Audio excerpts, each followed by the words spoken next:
All right. Good afternoon. Hello, sir. Noon. Hello. All right. Here we go. So we're on Rule 14. I think we're going to try to just read this first section here, Centers and Prana, but we'll see where that takes us and then make our determination when we get to the end of it. So I'm going to get right into it. Rule 14. The sound swells out. The hour of danger to the soul, courageous draweth near. The waters have not hurt the white creator, and naught could drown nor drench him. Danger from fire and flame menaces now, and dimly yet the rising smoke is seen. Let him again, after the cycle of peace, call on the solar angel. And Rule 14 is broken out into 4 subsections, the first being the centers and prana, then the use of the hands, the treading of the way, the awakening of the centers. And today we're going to cover the centers and the prana. So getting right into it, the centers and the prana. The nearer we approach in our thought to the physical plane, the more difficulty is experienced by the magician, whether he be the solar angel occupied with the magical work of manifestation or an expert worker under the plan. This is due to 2 causes. First, the automatic response of dense physical matter to substance, remembering always that substance is force. And second, the dangers incident to working with the fires or with the pranas of the universe. This latter danger is that with which Rule 14 concerns itself. There are many ways in which this rule can be interpreted. We can study the work of the solar angel as he approaches the dense physical plane to take incarnation, and thus arises at that critical point in his creative work wherein the threefold sheath is at the stage where it must, inevitably and unavoidably, make a contact with the matter aspect. It is the stage during which, expressing this truth in occult terms, it is literally called upon to clothe itself and disappear into the light of day. The spiritual man is now veiled by a mental or by a fire sheath. He is clothed in a watery mist, which is an ancient way of referring to the great illusion. This term conveys not only the concept of the possession of an astral or watery body, but also presents to the mind the effect which that body must have upon the hidden solar angel.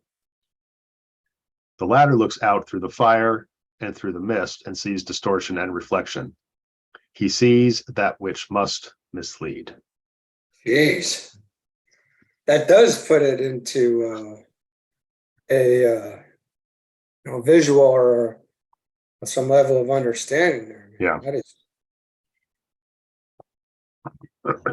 yeah. Now, the spiritual man now veiled by the he is clothed in a watery mist, but then he looks out through the fire. Okay. Oof.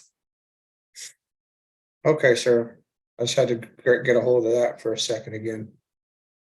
Sometimes we have to. Besides the sheath of fire and the sheath of mist, he has clothed upon himself an outer web of closely interlocking streams of force. These constitute his etheric or vital body, which is in the nature of a web or mesh of energy, nadis, which in their tens of thousands are woven together and form in certain localities in this energy body Okay, let me say that again. These constitute his etheric or vital body, which is in the nature of a web or mesh of energy, nadis, which in their tens of thousands are woven together and form in certain localities in this energy body various focal points of force, of which the most important are the 7 centers. There are, however, many such focal points. When this clothing has been assumed by the solar angel, a final stage is reached, and solar fire and fire by friction must be brought into contact with 3 most ancient fires. These are the fires of the dense physical objective matter, or of those material energy units which we normally cover by the words gaseous, liquid, and dense. Excuse me.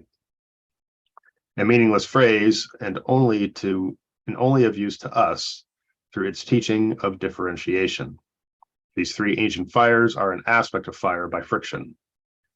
At this point is the hour of danger for the soul courageous.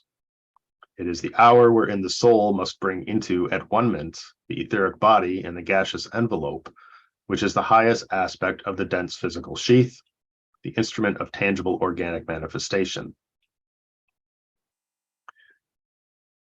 We can also study this rule from the point of view of the initiate who is occupied with the wielding of forces and who, through the power of his thought, may have created a thought form. This thought form he has clothed with an astral or desire sheath, deliberately vitalized with his energy, and now seeks to give it objective existence and send it forth to accomplish his purpose and his intent. The crucial moment in all creative work is ever to be found at this stage. It is the stage wherein the vibrant subjective form has to attract to itself that material which will give it organization upon the physical plane. This fact has to be remembered no matter what the magician is seeking to render objective. It refers equally to an organization, to a group, or to a society. It may refer to the materialization of money, or to the clothing or exteriorization of an idea. The moment of danger to the magician comes at this final stage. A point of fine discrimination is reached, and the magician has to proceed now with caution. Many good plans fail to materialize, and the reason lies right here. A plan is, after all, an idea, an idea let loose in time and space to seek a form and do its work. Many come to naught because their creator, or the creative mind from which they emanate, understands not this critical period. A right adjustment of forces has here to be arranged so that neither too much energy is used in the work nor too little. When too much energy is released through the medium of the vital body, then a fire blazes forth when the gaseous energy of the dense physical plane is brought in contact with the vital etheric energy. Thus, the embryo form is destroyed. Where there is not sufficient energy or adequate persistent attention, and when the thought of the magician wavers, then the idea comes to naught. Then the infant is stillborn, and nothing comes into objective manifestation. This has a literal correspondence on the physical plane. Many infants are still born for this very reason, that the solar angel wavers in his intent and is not sufficiently interested. Interesting. Many fine ideas equally fail to materialize or have no persistent living existence in the light of day, because there was not sufficient energy to generate that spark of living flame which must ever burn at the center of all forms. The danger, therefore, is twofold. First, that of destruction by fire, owing to the expenditure of too much energy and the expression of too violent a purpose. And second, that of death, through lack of vitality, and because the directed attention of the magician is not of adequate strength and duration to bring the form into being. The occult law holds good that energy follows thought. We could study this rule from the standpoint of the aspirant, as he learns to work with energy and with the forces of nature, as he learns the significance and the purpose of the vital body, and gains power in the control of the vital fires, or the pranas of his own little system. It seems to me that for our particular purpose, this line of approach would be of the most use. These instructions are intended for those who are definitely interested in the way of liberation from form, and who are seeking to prepare themselves to work in cooperation with the Great White Lodge. They are learning the first steps in the magical work, and for them, therefore, an understanding of the fires and of the energies with which they must work is of prime importance. We will therefore confine our attention to this phase of the great work and consider neither the work of the soul as it takes incarnation and manifests subjectively through a form, nor with the work of the initiates as they act as creative magicians under group impulse and through an intelligent understanding of the evolutionary plan. These instructions are intended to be practical and to convey the teaching needed to those students who can read between the lines and who are developing the capacity to see the esoteric meaning behind the outer blinds and exoteric forms. We are now going to consider the pranas, and I would here quote some paragraphs from The Light of the Soul, which give a description of these pranas. We find in Book 2, Sutra 39, that there are 5 aspects of prana, functioning through and therefore constituting the total etheric or vital body. Prana is fivefold in its manifestations, thus corresponding to the 5 states of mind, the 5th principle, and to the 5 modifications of the thinking principle. Prana in the solar system works out as the 5 great states of energy, which we call planes, the medium of consciousness. The 5 differentiations of prana in the human body are: 1. Prana, extending from the nose to the heart and having special relation to the mouth and speech, the heart and lungs. 2. Samana, extends from the heart to the solar plexus.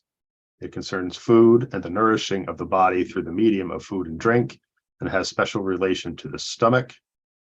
3rd, Apana, controls from the solar plexus to the soles of the feet.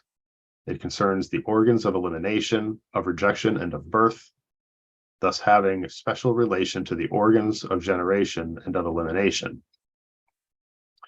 4. Upana is found between the nose and the top of the head. It has a special relation to the brain, the nose, and the eyes, and when properly controlled, produces the coordination of the vital airs and their correct handling. And 5, Dhyana, is the term applied to the sum total of pranic energy, as it is distributed evenly throughout the entire body. Its instruments are the thousands of nadis or nerves found in the body, and it has a peculiar, definite connection with the blood channels, the veins, and arteries. The etheric body is the force or vital body, and it permeates every part of the dense vehicle. It is the background, the true substance of the physical body. According to the nature of the force animating the etheric body, according to the activity of that force in the etheric body, according to the aliveness or the sluggishness of the most important parts of the etheric body, the centers up the spine, so will be the corresponding activity of the physical body. Similarly and symbolically, according to the wholeness of the breathing apparatus and according to the ability of that apparatus to oxygenate and render pure the blood, so will be the health or wholeness of the dense physical body. We find it also stated that the forces which make up the vital body, or the various pranas of which it is constructed, emanate, A, from the planetary aura. In this case, it is a planetary prana, and so concerns primarily the spleen and the health of the physical body. B, from the astral world via the astral body. This will be purely kamic or desire force, and will affect primarily the centers below the diaphragm. C, from the universal mind or manasic force. This will largely be thought force and will go to the throat center. And D, from the ego itself, stimulating primarily the head and heart centers. We read also that most people receive force only from the physical and astral planes, but disciples receive force also from the mental and egoic levels. Finally, we read, it may help the student if he realizes that the right control of prana involves the recognition that energy is the sum total of existence and of manifestation, and that the 3 lower bodies of energy are energy bodies, each forming a vehicle for the higher type of energy and being themselves transmitters of energy. The energies of the lower man are energies of the 3rd aspect, the Holy Ghost or Brahma aspect. The energy of the spiritual man is that of the 2nd aspect, the Christ force or Buddhi. The object of evolution in the human family is to bring this Christ force, the principle of Buddhi, into full manifestation upon the physical plane, and this through the utilization of the lower triple sheath. This gives a general picture of the subject of our consideration and gives us the elementary facts upon which all our thoughts must be based. It becomes apparent, therefore, as we study the above, the aspirant has 3 things to do. First, he has to learn the nature of the energies or pranas which have brought his magical creation, the physical body, into manifestation, and which keep it in such a condition that he can or cannot rapidly achieve the spiritual objective of his soul. This lesson involves A, arriving at a knowledge of those forces which are peculiarly potent in his life and which seem to direct his activities. This will bring to him the knowledge as to which centers of his etheric body are awakened and which are dormant. This all aspirants have to grasp before they really can apply themselves to the real training for discipleship. B, grasping the relation between these forces of nature, which he has appropriated for his own use, and which constitute the sum total of his personal, mental, sentient, and vital energies, and those same forces as they are found in the natural world and govern the manifestation of the macrocosm. C, learning to work with these energies in an intelligent manner in order to bring about three happenings: a harmonious cooperation with his solar angel, so that solar force may impose its rhythm upon the lunar forces, an intelligent response to and affiliation with the group of world servers who at any given time have undertaken the work of directing by the power of their thought, the forces of nature, and so leading the whole creative body forward along the line of divine intent. The production on the physical plane of a personality adequate for its creative task and capable of those forms of activity emanating from the mind, which will enable him to further the work of the directing agencies. Excuse me. Second, learn to live as a soul and therefore free from identification with the body nature. This brings about three things. A, an ability to withdraw into the head consciousness, and from that high place to direct the life of the personal self. B, the power to pass through the various centers in the body, those universal forces and energies which are needed for world work. This has to be done consciously and in full awareness of the source from which they come, of the mode of their activity, and of the purpose for which they must be used. This involves also the understanding of which force is related to a center. This consequently involves the necessity to develop the centers, to bring them into a state of potency, and to harmonize them into a unified rhythm. C, the capacity, therefore, to work at will through the medium of any particular center. This is only possible when the soul can dwell as the ruler on the throne between the eyebrows, and when the Kundalini fire has been what is occultly called raised. This fire has to pass up through the spinal column and burn its way through the web which separates center from center on the golden rod of power. Third, learn to study the reactions upon others of whatever energy he, through his personality, may be expressing, or which, if he be an initiate and therefore a conscious worker with the plan, it may be his privilege to utilize or transmit.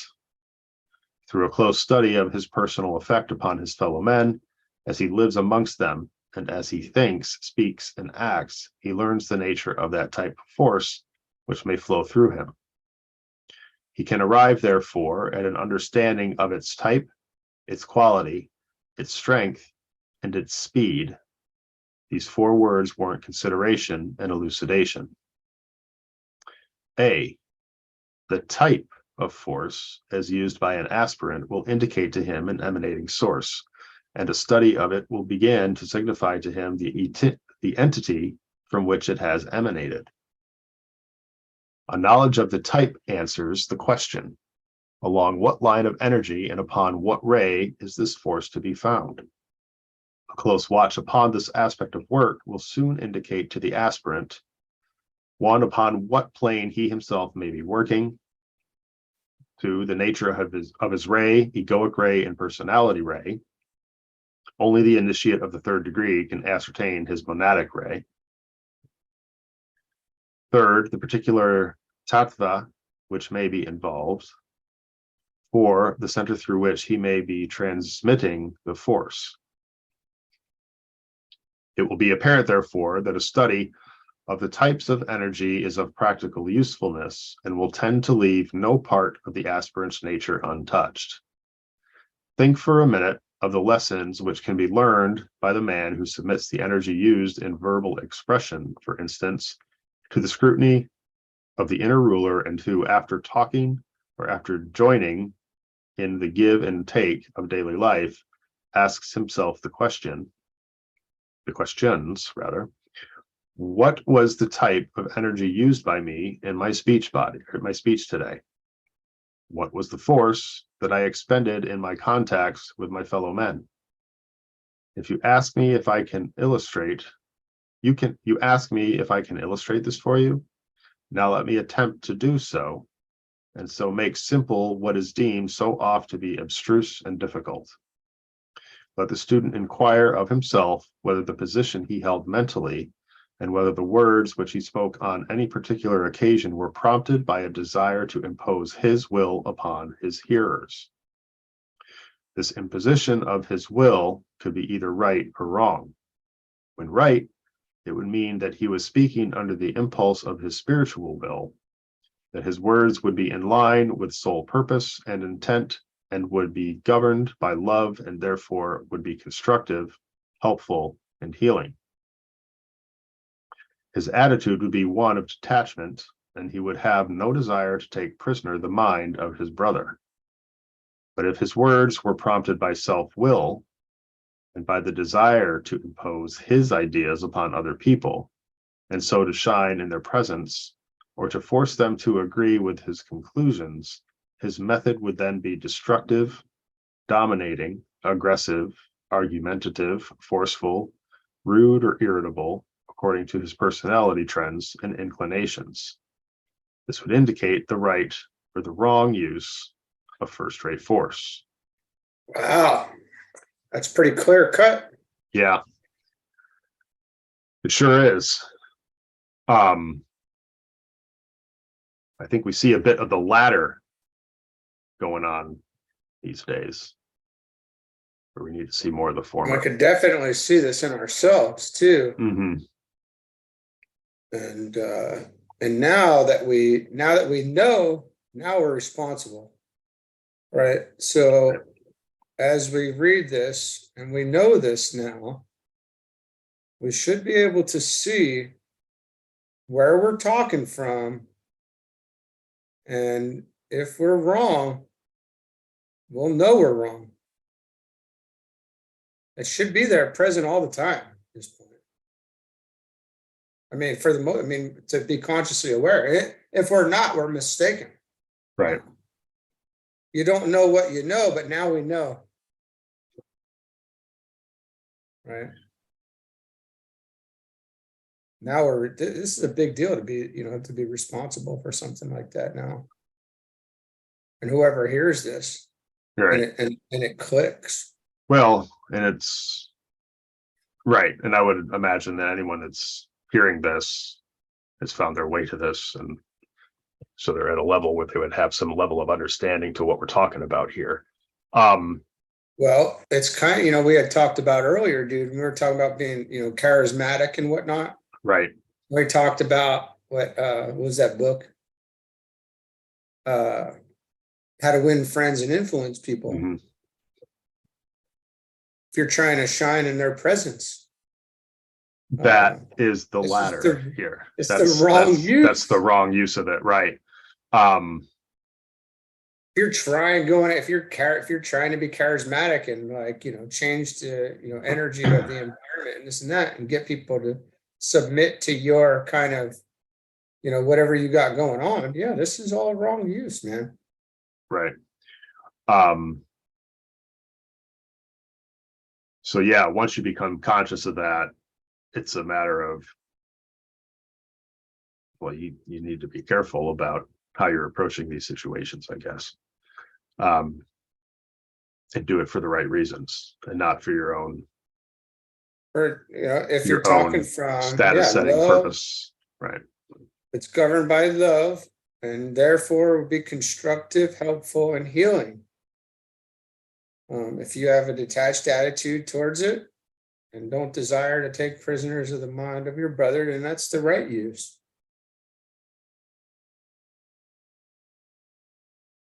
That's great. I guess the former there is coming from the soul, right? Yeah, sole purpose. If it's the latter, where you're expressing these things to kind of gain your own, like what would you say, shine among your peers or whatever it is, or And it's your kind of soul put yourself up talking on a to their pedestal. soul. That's not Yeah. coming from the soul. That's coming from a much lower place. So I guess my question would be, for those that do that but are not conscious of what they're doing, because as we also talked about that earlier, I made the mention that, I mean, this was before we got on video, obviously, but that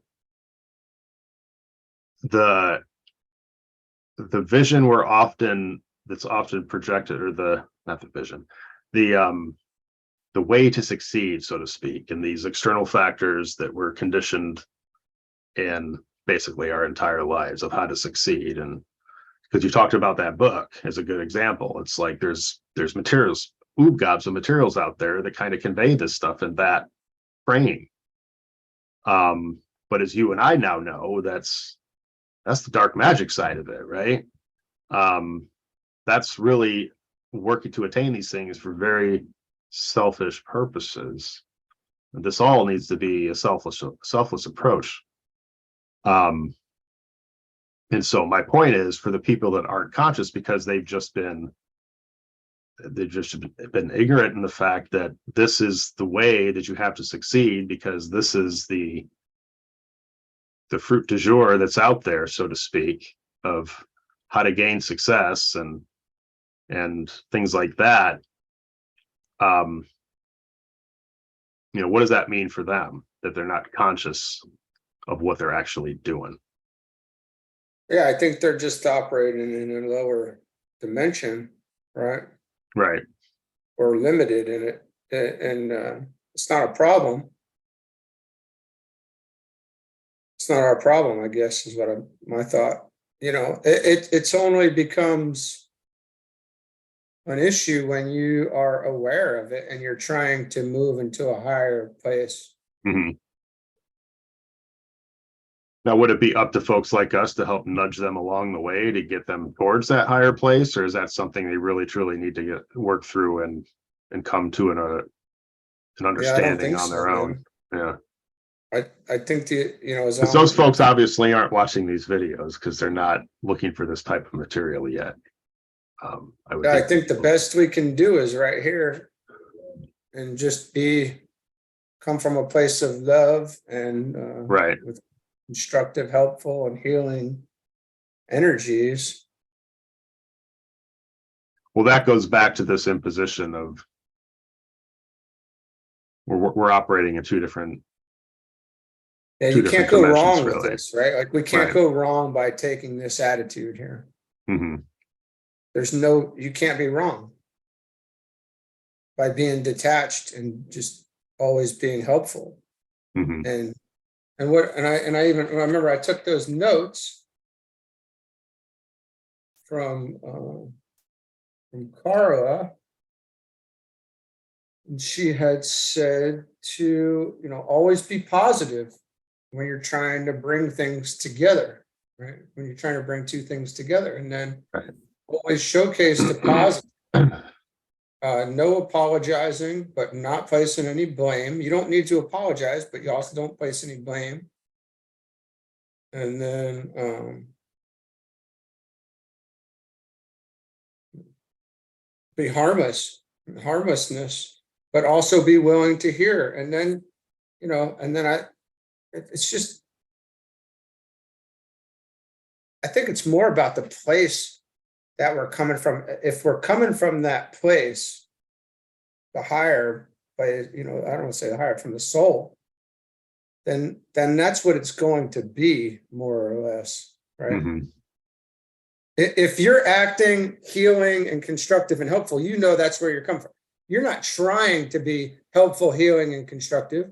You either are or you're not. Right. Okay. Because I'm looking back at this imposition of his will could be either right or wrong. So I'm thinking of in a scenario if you're where wrong, you can recognize that. If you're right, right, you shouldn't be going, I'm so right. I'm coming from my soul. I'm so right about all this stuff. Mhm. That's not how, you know, it's kind of spiritual comedy there a little bit. Right. But, you know, it'll be because you're just being that. You're not thinking about, I'm so good at Right. helping And I people don't want it to paint. come across like, okay, so that's not where my question was going. I think I'm more, I know. I'm like, because you know me, I'm not one that's going to try to impose anything on anybody. Right. But here's the thing: if I'm casually in communication with somebody who might be struggling through something, and they're looking at something that they're trying to do on the wrong side of this, I'm also not going to not say anything. You know, I'm not going to be impositional and try to lay the law down, so to speak, on them, but I might try to nudge them to rethink what it is that they're doing and the reason that they're doing it for, to maybe helpfully get them on to the right path of what it is that they're trying to do and why. If that does that make any sense? Yeah. I think Yeah. you're right. You would be right in that case. Right. And So long as you're not that would be criticizing. an imposition of my will on the right side. Right. I wouldn't be So long as criticizing. you're not criticizing and you're showcasing the positive and Right. you're not placing blame on them.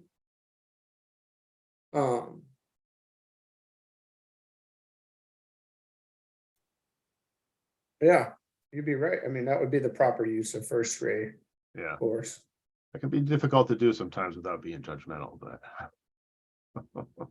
Now, anyway. see, now you have to discern the type of energy here too. So that's Right. first ray. And it looks like we're about to get into second ray here. All right. Well, let's read on. Yeah. And it looks like we're just about done with the section. We haven't really been reading that long, so maybe we'll Yeah. I think we can probably get through the use of the hands too, but let's finish this out first. So should the type of force he wields be that of the second ray, he can submit it to a similar analysis. He will then find it to be based on group love, service, and compassion, or upon a selfish longing to be liked, on sentiment and on attachment. His words will indicate this to him if he will closely study them. Similarly, if he is using third ray force in a personal manner, he will be devious in his propositions, subtle and elusive in his arguments, using manipulation in his relations with his fellow men, or be an interfering busybody, actively engaged in running the world and managing other people's lives for them, or in grasping so firmly the reins of government in his own self-interest that he will sacrifice everything and everybody in the work of furthering his own busy ends. If he is, however, a true disciple and aspirant, he will work with the plan and will wield third-rate force to bring about the loving purposes of the spiritual reality. He will be busy and active, and his word carry truth and will lead to the helping of others, for they will be detached and true. Okay, well, that kind of answers my question right there that I just asked you for.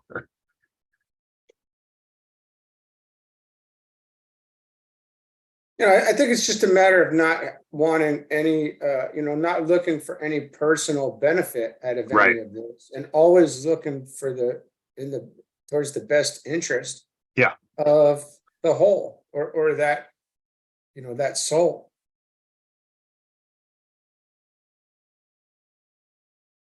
Yeah, the right use of energy. All right, moving on to the use of the hands. So, and I think we'll close it out after this. But the use of the hands, it is of value here when we are dealing with the wielding of force to give a little information anent the use of the hands in such work. One of the masters has said, "It is but with armed hand and ready either to conquer or perish that the modern mystic can hope to achieve his object." I intend to speak a few words about the hands, for there is more occult teaching hidden in these words than is apparent on the surface. In one of the old books available for the instruction of disciples, these words are found.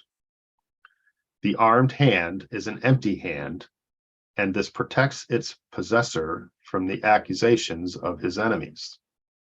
It is a hand freed from the taint of the four symbolic evils: gold, lust, the dagger, and the finger of enticement. These words are most significant, and it might be well to study briefly the type of hands and their quality which are distinctive of disciples. In all forms of esoteric teaching, the hands play a great part, and this for four reasons. First, they are the symbol of acquisitiveness. Second, they are centers of force. Third, they are wielders of the sword. And four, they are, when employed unselfishly. Oh, sorry, there's two parts to this. So they are, when employed unselfishly, A, instruments of healing, and B, agencies whereby certain keys are turned.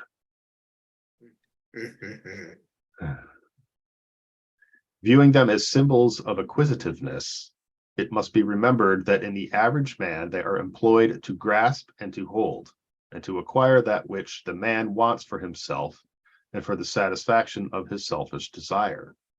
In spiritual man, the hands are still symbols of acquisitiveness, but he only grasps that which is needed for the helping of the group and releases at once towards that end that which he has thus acquired. The initiate holds nothing for himself. The savior of the race may utilize all that is laid up in the divine storehouse, but not for himself, only for those he seeks to help. As centers of force, the hands play a most potent part, and one that is little understood.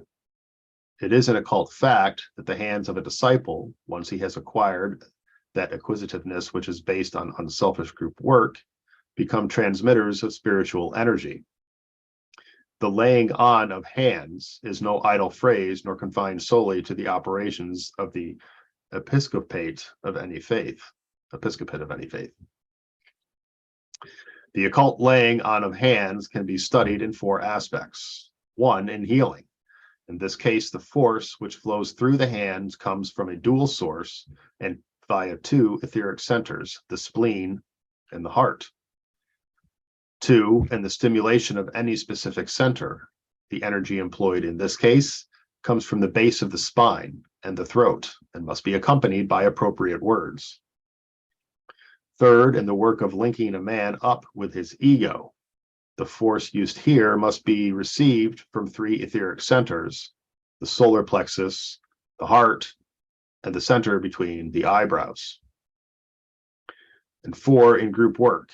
Here, energy is utilized emanating from the ego via the head center, the throat center, and the base of the spine. It will be apparent, therefore, that the science of the hands is a very real one, and the disciple has to learn the nature of the forces in the different centers, how to transmit and unify them, and then by an act of the will, how to pass them outward through the chakras in the hands. The hands do their work either directly or through the projection of a steady flow once the blended currents have been tapped, or indirectly, or by manipulation. Through a knowledge of the law, a disciple can not only utilize the current flowing through the centers of his own body, but can also combine them with the planetary or cosmic currents to be found in his environment. This is done unconsciously, frequently by speakers who magnetically use the hands to any extent, and the effects as seen by a clairvoyant are often amazing. When this work is done, consciously a most potent factor is added to the equipment of any chela. In this connection, it must be borne in mind that the matter is a very abstruse one, and that certain ray forces pass along the line of least resistance from left to right, and others from right to left. Certain centers transmit their energies via the right hand, and others via the left. Much knowledge is therefore required in order to work scientifically.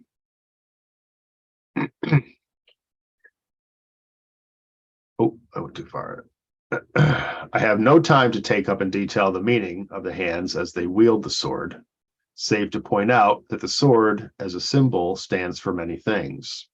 One, The sharp two-edged sword is the discriminative faculty which reaches to the roots of the chela's being and separates the real and true from the false and impermanent. It is wielded by the ego from the mental plane and is spoken of as the sword of cold blue steel. 2. The sword of renunciation, or that double-bladed axe which the chela willingly applies to anything he considers as likely to hold him back from his goal. It is applied primarily to the things of the physical plane.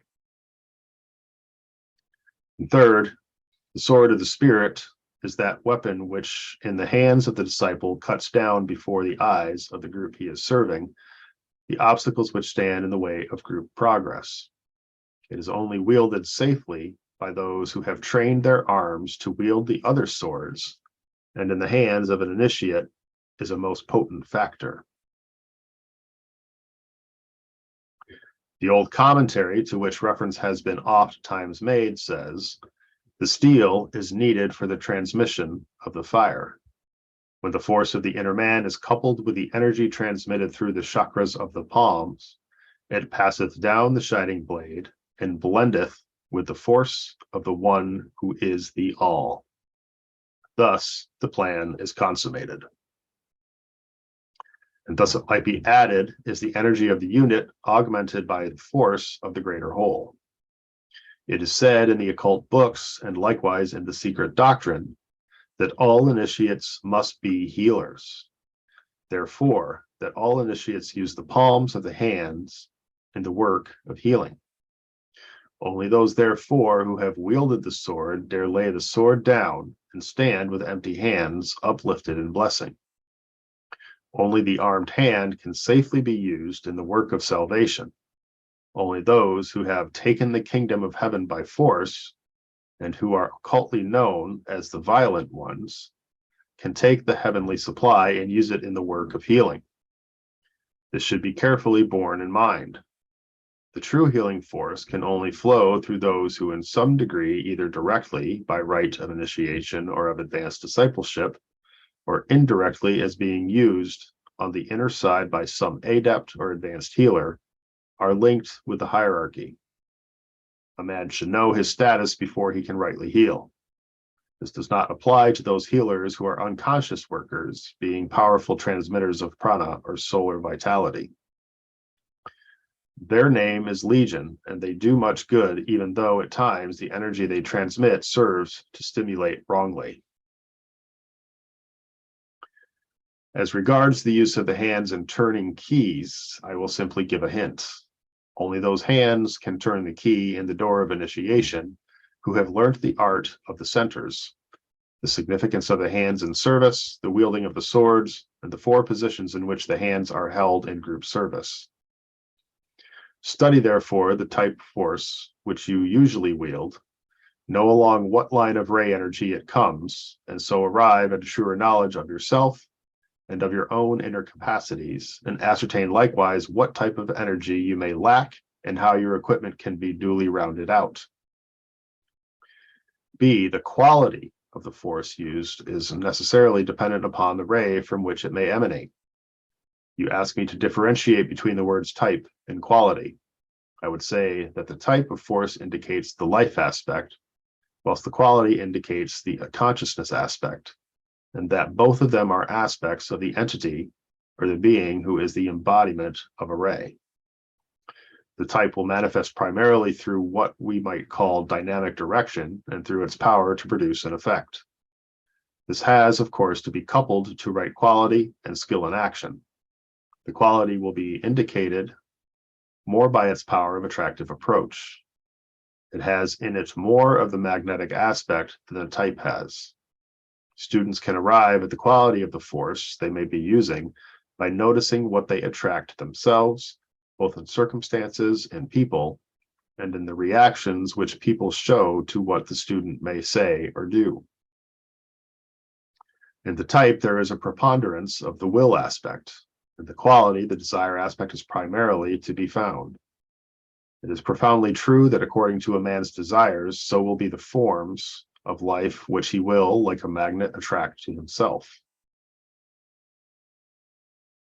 C, the strength of a particular force brings us back to the rule we are studying, for it involves in itself the factor of true persistence, and we have earlier seen that the emergence into functioning life and activity of any form is dependent upon the persistent attention of its creator. Energy can be used dynamically or steadily, and the effects of these two modes of the application of energy differ. One is primarily used in destructive work, and this is the dynamic method. There are, for instance, certain dynamic words of power which, when employed by the creative destroyers, bring about the destruction of forms. With these, however, aspirants have naught to do. Their important work is to learn the meaning of persistence and of strength. It is literally a time persistence, and strength is beyond all other things, the power to endure, to hold out, to stand steady, and to go forward undeterred. Study, therefore, most carefully the types dynamic, the quality magnetic, and the strength persistent of the forces which constitute your equipment.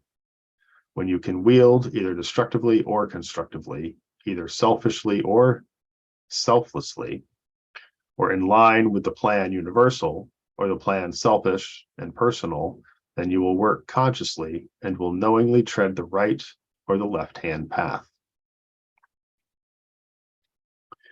D, the speed of the force used is dependent upon these three previous factors.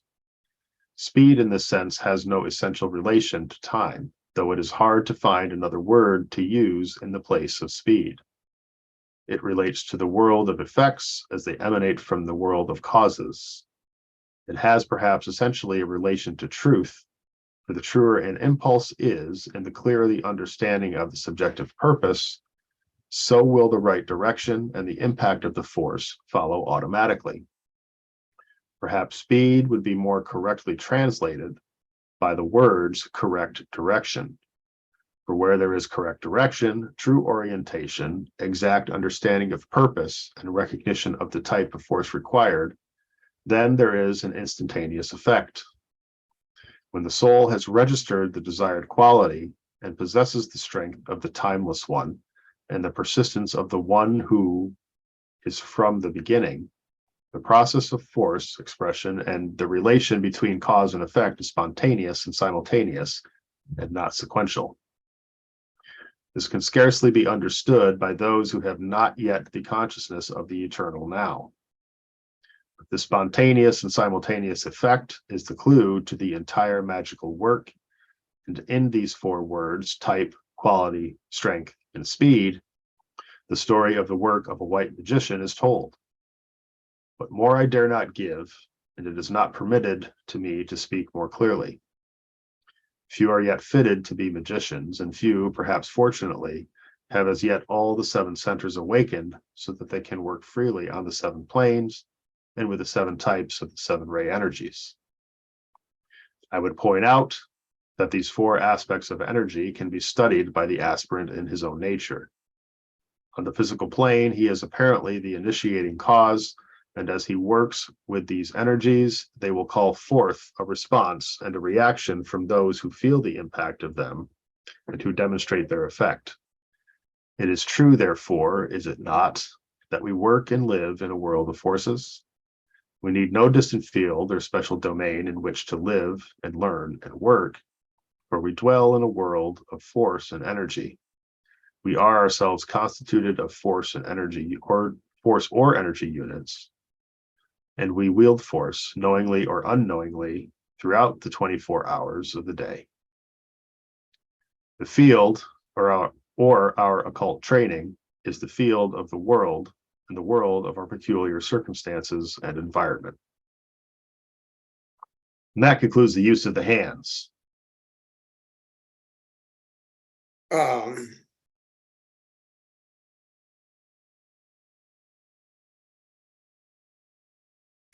This is very interesting stuff.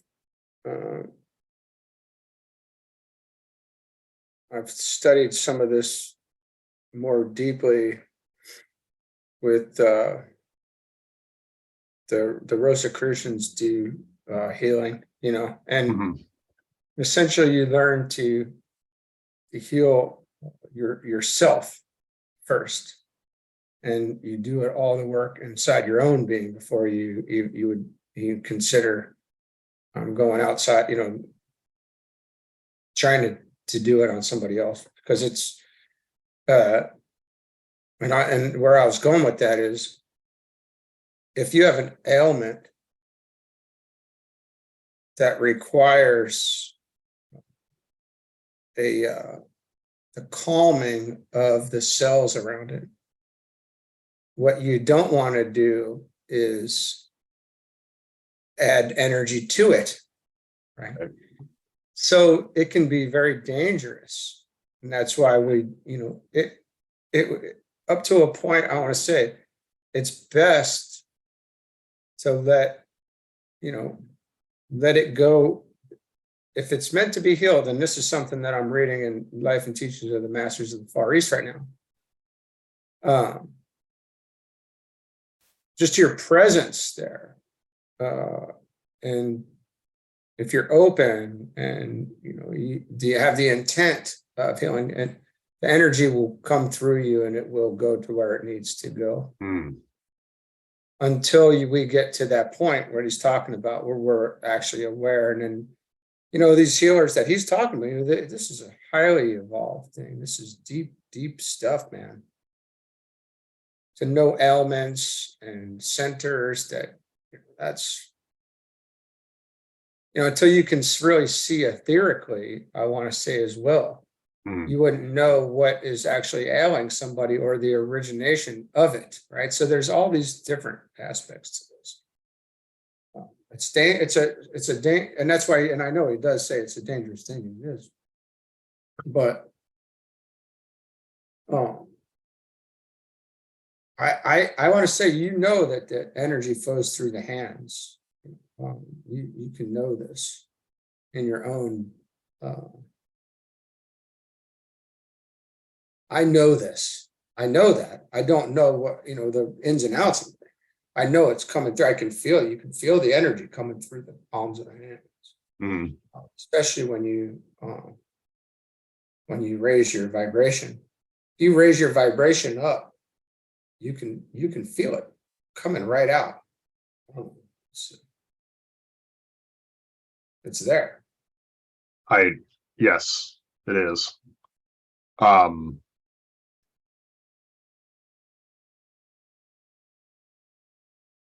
Going to reflect back in my martial arts training real quick. Yeah. But the master that I studied under, who's now since passed away, but he used to talk about this to some extent, and he actually, as a part of his healing process, he would emit his chi into others, is what he said. And he did this to me once, where he kind of had his hands around my head, probably 2 or 3 inches away, and I could feel like a flow of energy coming from it. It was very, very bizarre to me at the time, that something like that was possible. But now reading through this, and talking through it with you, kind of, it just, well, a metaphysical practitioner, as I did that, and I did that metaphysics through the University of Metaphysics, right? Where they teach you how to clean, an aura, or to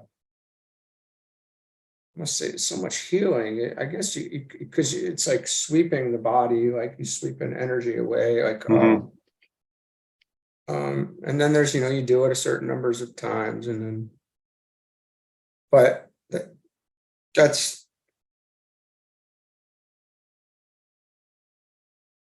I think my favorite thing so far, after studying all of these things, man, after having looked at all the different metaphysical healing things, what sets with me the most, for me, is and I would just something maybe to talk to Carla about, or somebody else, or not somebody else, talk to Carla about, but I'm just going to go be there And I would expect that whatever's needed to, come out of me, or Well, whatever's needed to radiate from where it's going there. I'm not right. gonna, if something's broken, maybe the energy of your right hand, because it'd be positive and this would be negative or something. That the positive would be good. It's just common sense, right? Like Mhm. positive energy, that's okay. I'm going to touch the person. But man, if you have like some sort of something that needs negative energy, then you don't want to add positive energy. Right. So then there's times where we really got to know. Right. To put hands on is more or less a dangerous thing. Yeah. Where, and we can go back to my metaphysical books that teach that, and we can discuss this, deeper, because it's really not super hard, or difficult. Mhm. Like if somebody has a fever, and then you add maybe negative energy, to bring it down. And if you have something that needs positive energy to heal around that area, then you bring the right hand or something. So anyway, we could look at those things, but this is a study for everybody. I'm just saying what I don't recommend trying to do any of that until you really know what you're doing. Well, and it says right here, a man should know his status before he can rightly heal. So you have to know, you have to know before you go with it. And in a lot of ways, I think that just your presence is going to bring the Right. energy where it needs to go. If that's what's meant to be. If something's meant to be healed while you're there, it'll be healed. That's kind of what the masters from the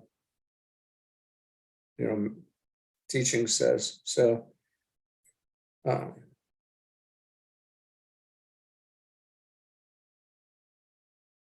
and then you raise your vibration so that I think, and it's even mentioned in the books, it's very pointed, where you raise your vibration to that level, and that's what's needed. Right. You bring your beingness up to a healing vibration, and then from there you're healing. Like you have that vibration that's now healing. You don't have to think about this, that, or the other thing. Right. You don't have to be consciously aware of procedure. Like, that sounds low level to me. Doesn't that sound like, that sounds like personality stuff or something to me? Like who's trying to heal now? Why are you, I don't know. That's just me. Well, I did want to say one other thing about this stuff that we talked about. sure. Have you heard of the Brahmarandra? The Brahmarandra is the opening at the top of the head. Mm-hmm. That they taught where the life force enters, essentially. And this is where, when a child is born, we say soft spot. Soft spot. Yeah. But that's sometimes left open. Mm-hmm. So that the soul has the option to make the decision. Right. To stay or go, because you don't want it closed too quickly right away, right? Because maybe the soul has a particular mission and it's not quite sure if this vehicle is going to be the one that can pull it off. So the soul needs the opportunity to keep that open long enough to make the determination if this vehicle is going to be strong enough. And then it will close. So sometimes you hear about kids having a soft spot for too long or something, right? Uh-huh. Well, there's good reason for that, potentially. Yeah. you know. Interesting.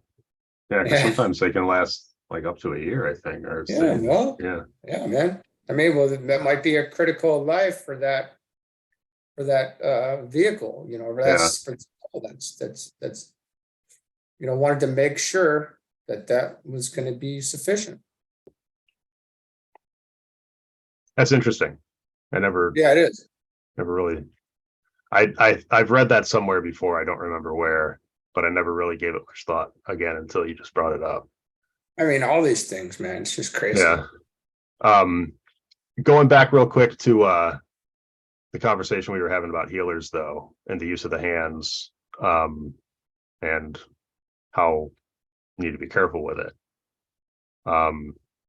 Made me think of like these abundance of Reiki healers out there. And it kind of just struck me as how dangerous that could be, because you literally can go online and learn how to do Reiki. And I'm like, I don't, if it's really done the right way, like it's talking about here, I don't think it's something you can learn over the internet unless you already are predisposed to having this ability and you're just one of these unconscious workers or something like that. But I don't know. What are your thoughts on that? I think there's probably, um, I think there's probably something to it. Oh, sure. There's definitely Uh, something to it. but real healing, a real healer is going to be really evolved. Man. Like That's what I a mean. real Yeah, healer is going to be able to see etherically. You're going to be on the Buddhic plane. You're going to have exactly. gone through number, the higher initiations. It would Yeah, be, they were not going to tell you necessarily. There's not right. going to be any, I'm doing this, that, and the other thing. That this is a, you know,